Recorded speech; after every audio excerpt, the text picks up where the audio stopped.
TWR का प्रस्तुति जिंदगी की राह बाइबल की पुस्तक का क्रम से अध्ययन हवे, जौना में आपके उ सब मिली जीवन की परमेश्वर द्वारा बचावे और मसीह नियर जिए खातिर जरूरी है। बाइबल ए बात के बुनियादी रूपरेखा के भी साथ रखेला कि एगो विश्वासी के दूसरे के साथ कैसे जिए के बा।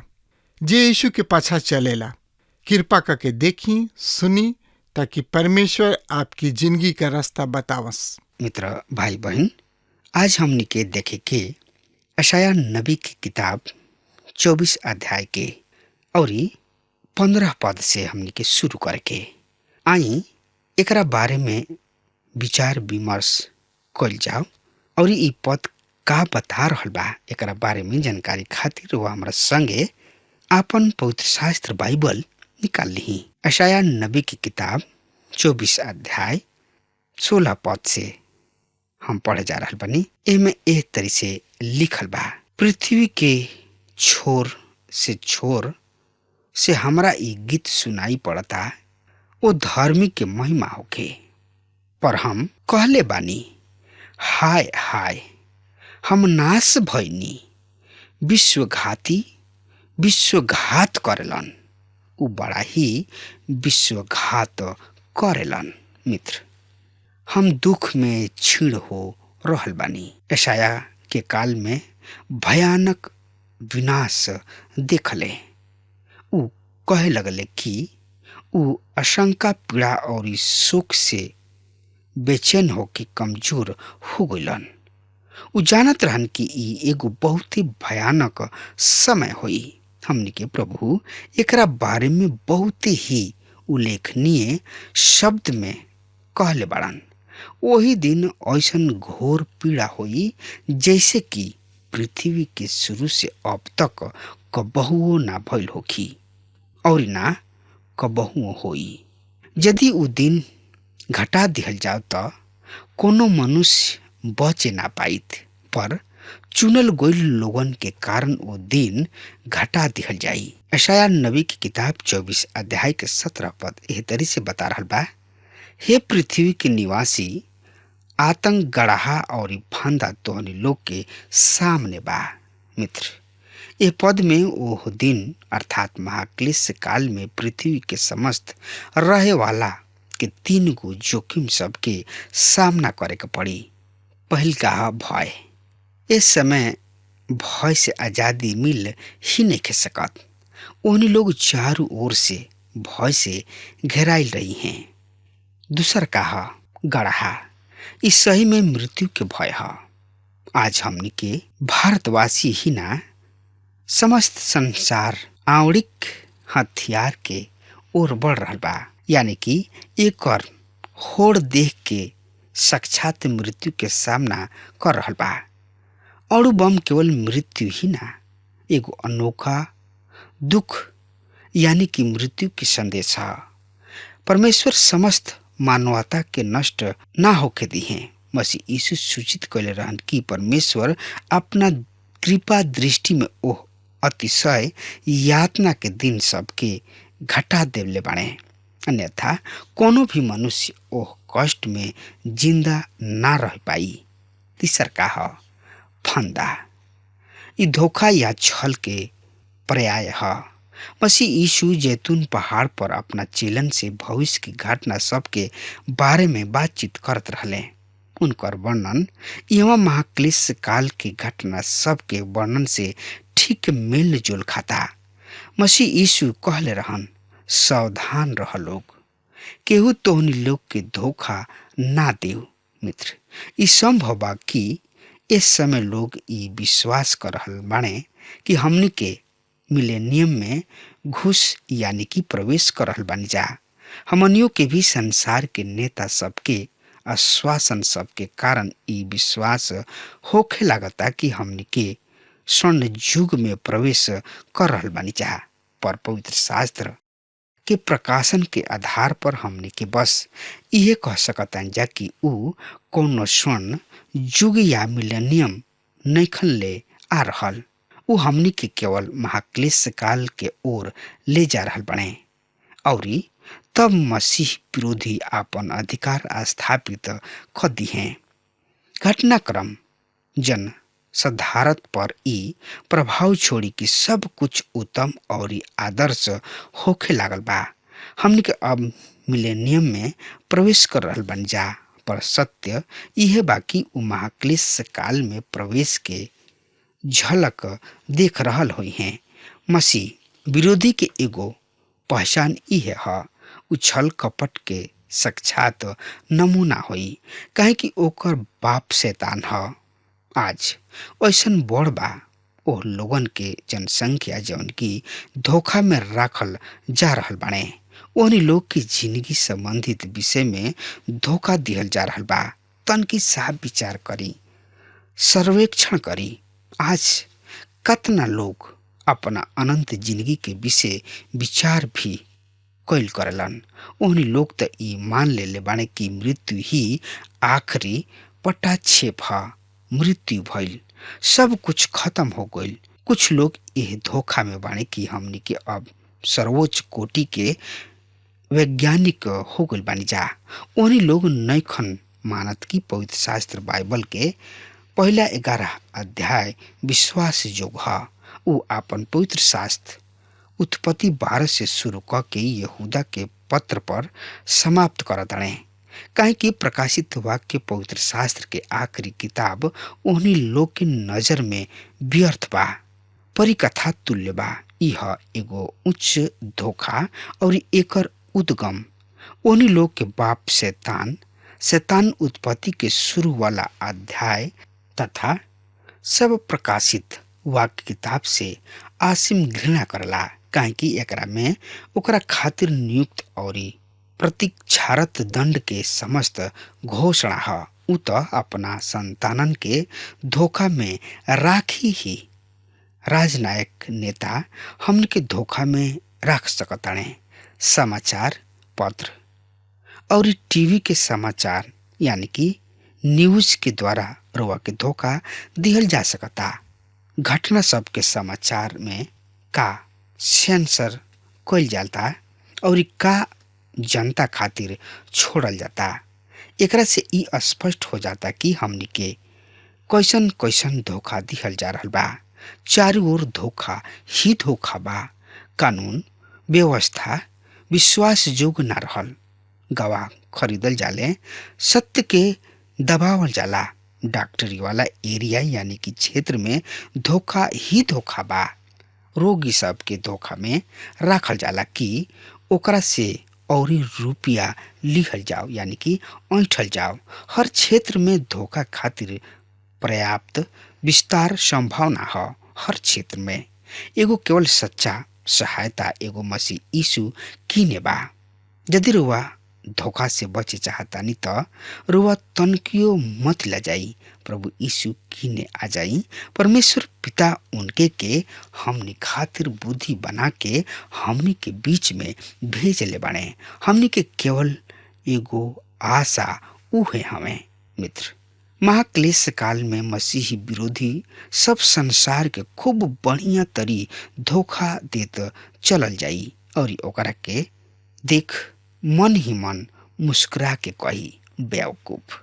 और यहाँ पहला हाली कह रहल हुई ओकर इस सब चमचा और कुछ ना, एकदम बेवकूफ ही है। मानव जाति खातिर शैतान ई सृष्टि के शुरू से कहत चलल आ रहल बा और निसंदेह ओकर घोषणा सही होत रही। यदि हमनी के समय रहते हमनी के ज्ञान के अगार मसीह यीशु के पास न आ जाले। पद 18 एह तरी से बता रहल बा, ओ समय जे केहू आतंक के समाचार सुन के भागी उ गड्ढा में गिरी, और जे गड्ढा से बहरी निकल जाई उ फंदा में फंस जाई। काहे कि आकाश के झरोखा खुल जाई और पृथ्वी के नेव हिल जाई। मित्र, प्रकाशित वाक्य उस सूचना देता कि महान न्याय के समय संसार के एगो चौथाई जनसंख्या जात रही। फिर कुछ समय बाद 1/3 जनसंख्या मृत्यु के चपेट में आ जाई। आई अब पढ़ल जाओ आवे वाला पुनरुत्थान के विषय कुछ ज्ञातव्य। तो एकरा बारे में जानकारी खातिर वह हमरा संगे आपन पवित्र शास्त्र बाइबल निकाल ली। यशायाह नबी की किताब 24 अध्याय 22 पद के हम रउआ सामने पढ़ रहल बनी। और उ जेल खाना में बंद कइल गइले और बंदी के ऐसन जमा कइल जइहे तथा जेल में बंद राखल जइहे। तब बहुते दिन के बाद ओहनी लोग के दंड दिहल जाई। ओहनी लोग मृत्यु गर्त में चली जइहन। तब ओहनी लोग के पुनरुत्थान होई दंड के खातिर। महाक्लेश काल के समाप्ति हुई मसीह यीशु के महिमा के साथ पृथ्वी पर राज के स्थापना खातिर अइला के द्वारा। यही अध्याय के 23 पद एह तरी से बता रहल बा। तब चंद्रमा लजाई और सूर्य शरमाई, काहे कि सेनाओं के यहोवा परमेश्वर सियोन पहाड़ और यरूशलेम में राज करी हैं और उनकर तेज ओहनी लोग के प्रचिन्हन पर प्रकट हुई। मित्र, सूर्य, चंद्रमा और सितारा ऐसन रूप में आ जाई जौन की उनका संदर्भ में अस्वाभाविक है।